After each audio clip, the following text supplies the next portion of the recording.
All right, welcome back. So, in the previous lecture, we saw how to manually add the elements that builds an app, and then we connect them, making it a flow that finally gets the app working. So, now have a working app. So, this is a very simple app which uploads an image and generates three different images across the world, and then display it for the final output. Now, this is a very simple use case, but you can create a very complex level of apps all over here.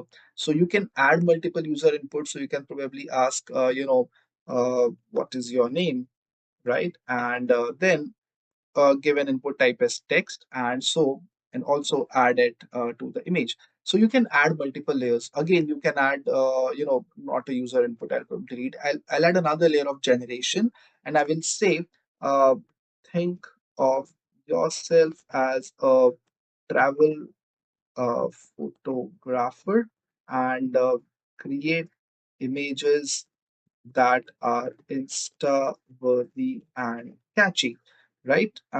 So what I'm going to do now is I'm not going to ask these inputs to go there directly. I'll delete this linkage. I'll again delete this linkage. I'll put these linkages over here, and then I will then link these over here. So I'll then remove these two. Uh, and yep. So again, what I'm doing is I'm taking these two over here. Think of yourself as a travel photographer and create images that are Insta worthy and catchy. So now I'm asking to create images here with a Gemini 2.5 flash image again.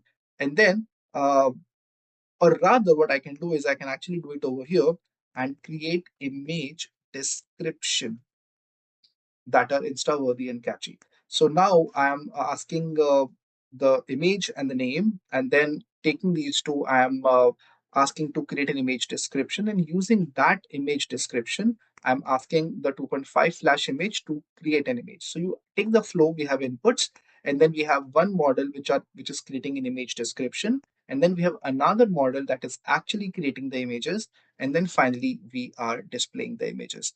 So again, probably you'll get the similar results, but here I have just added another layer, which is creating an image description for me, and then the another model is creating those images for me. So again, we can get this done. Preview.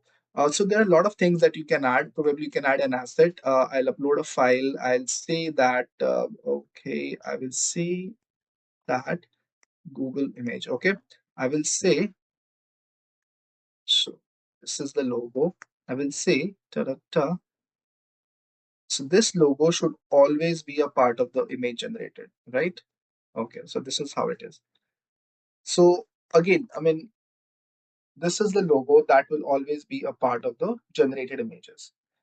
And then I can mention uh, always add the logo to the top right.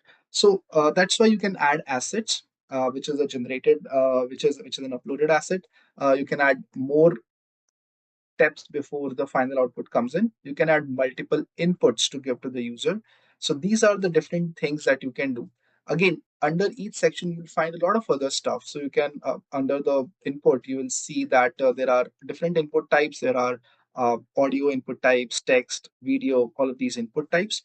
Under the generate section, you will see that you have option to change the different models that comes along.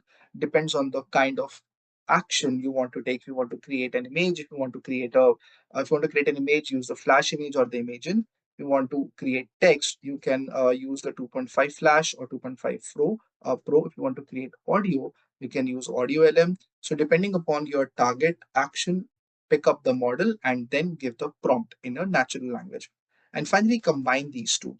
Rather, not just that, but over here you have also an option to edit the prompt, and you also have option to add some stuff. You can get weather, get web page, search the map, search the web. So there are many use cases where suppose you are creating an application that depends on the weather will create an output for you.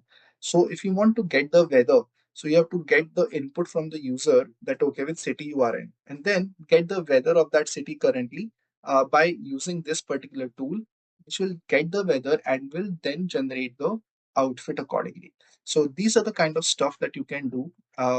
Finally, under the display images, all you have to do is you know, decide how you want to display it. So you have manual layout, you have a web page with auto layout, so you can create a web page, an HTML page, or you can have other options like Google Documents, slides, and sheets. So, and this over here, here you go. So this is a final. Maybe you want to skip this completely. This is even fine to do so.